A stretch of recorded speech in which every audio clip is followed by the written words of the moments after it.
Assalamualaikum warahmatullahi wabarakatuh. Perkenalkan, nama saya Linda Nardiantisari, NIM E1E019186, nomor urut 31. Tujuan pembuatan video ini untuk memenuhi ujian tengah semester dari mata kuliah Pembelajaran Bahasa dan Sastra Indonesia di SD. Untuk soal nomor 1, yaitu konsep belajar dan pembelajaran bahasa Indonesia SD. Dalam belajar dan pembelajaran bahasa, terdapat 3 tipe belajar, yaitu A. Belajar bahasa.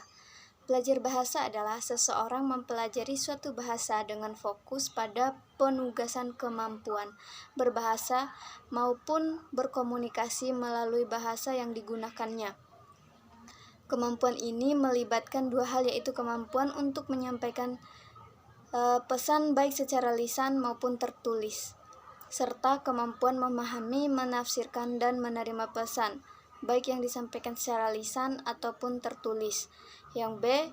Belajar melalui bahasa. Belajar melalui bahasa maksudnya seseorang menggunakan bahasa untuk mempelajari pengetahuan, sikap, keterampilan. Dalam konteks ini, bahasa berfungsi sebagai alat untuk mempelajari sesuatu seperti matematika, IPA, sejarah, dan kewarganegaraan. Yang C. Belajar tentang bahasa. Belajar tentang bahasa maksudnya seseorang mempelajari bahasa untuk mengetahui segala hal yang terdapat pada suatu bahasa seperti sejarah, sistem bahasa, kaidah berbahasa, dan produk bahasa seperti sastra. Soal nomor 2, prinsip pembelajaran bahasa Indonesia SD. Prinsip merupakan asas dasar pembelajaran berbahasa. Terdapat beberapa prinsip pembelajaran bahasa yang dapat ditetapkan dalam kurikulum 2013. A. Dari guru sebagai satu-satunya sumber belajar menjadi belajar berbasis aneka sumber belajar. Maksudnya adalah dari yang awalnya hanya guru menjadi sumber belajar atau sumber informasi satu-satunya menjadi beraneka sumber belajar seperti buku, jurnal, internet, dan lain-lain. B. Pembelajaran yang menerapkan prinsip bahwa siapa saja adalah guru, siapa saja adalah peserta didik, dan di mana saja adalah kelas.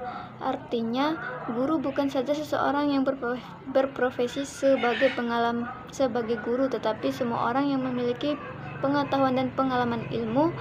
Bukan hanya di sekolah, ilmu merupakan guru bagi kita. Kemudian, tempat untuk memperoleh ilmu bukan hanya saja di sekolah dan di ruang kelas, melainkan semua yang bisa dijadikan tempat untuk belajar merupakan kelas. Tidak peduli setua apapun kita, jika kita masih ingin belajar, maka kita adalah peserta didik. C. Pemanfaatan teknologi informasi dan komunikasi untuk meningkatkan efisiensi dan efektivitas pembelajaran.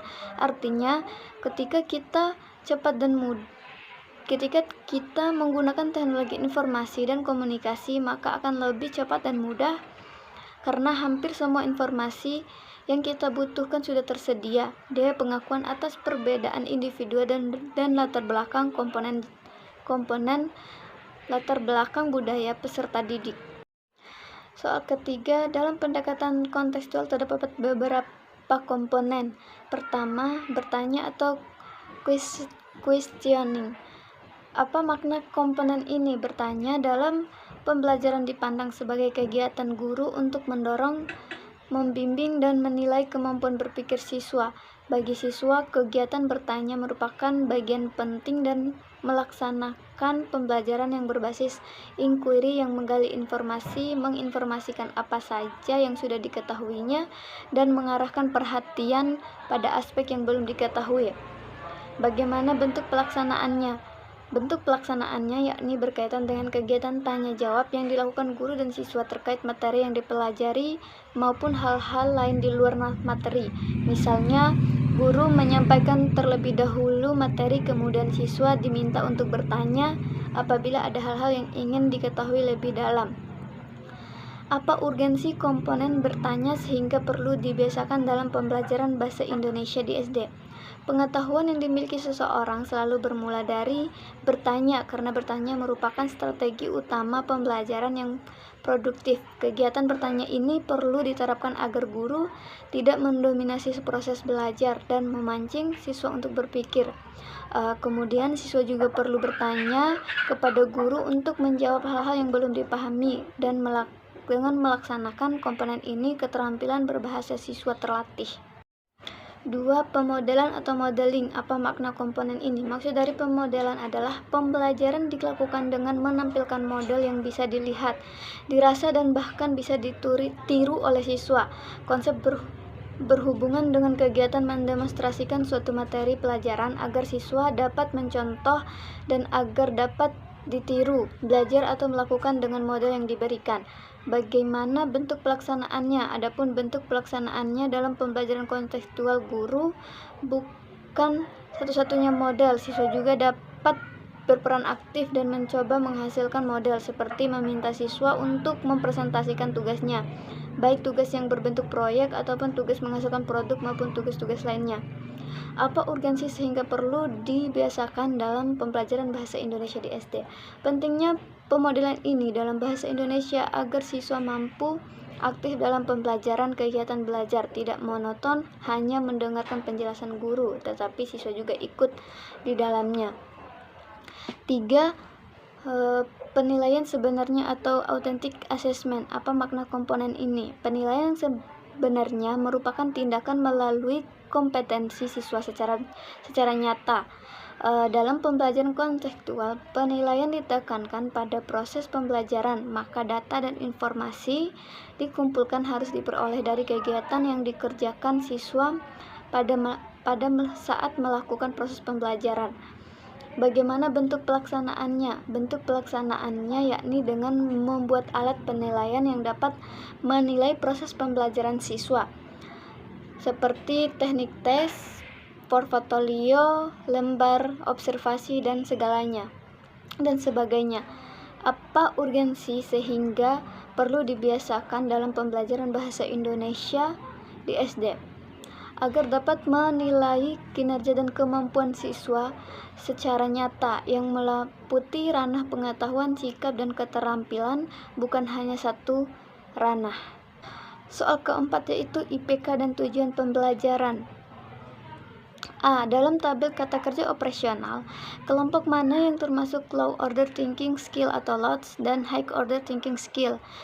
Kelompok C4 sampai C6. B. Dalam penulisan tujuan pembelajaran yang baik, terdapat komponen A, B, C, D. Jelaskan setiap komponen tersebut sesuai pemahaman Anda beserta contohnya. Berdasarkan elemen yang perlu ada pada tujuan instruksional di atas, maka tujuan instruksional sebaiknya dinyatakan dalam bentuk format ABC. Artinya, A. Audiens adalah peserta didik yang akan belajar. B. Behavior adalah pelaku yang dapat diamati. Perilaku ini terdiri atas dua bagian penting, yaitu kata kerja dan objek. C. Condition adalah persyaratan yang perlu dipenuhi agar perilaku yang diharapkan dapat tercapai. D atau degree adalah tingkat penampilan atau keberhasilan yang dapat diterima. Degree merupakan komponen terakhir dalam tujuan pembelajaran. Degree perlu ada tujuan pembelajaran untuk mengetahui tingkat penguasaan sikap terhadap materi pembelajaran dikatakan lulus atau tidak. C. Beberapa tujuan pembelajaran. Melalui percobaan sederhana atau C, siswa A dapat menuliskan laporan hasil percobaan sederhana B, kurang D, tidak tepat dengan tepat. Melalui percobaan sederhana C, siswa A dapat mempraktikkan menulis tegak sambung B dengan baik dan benar atau D.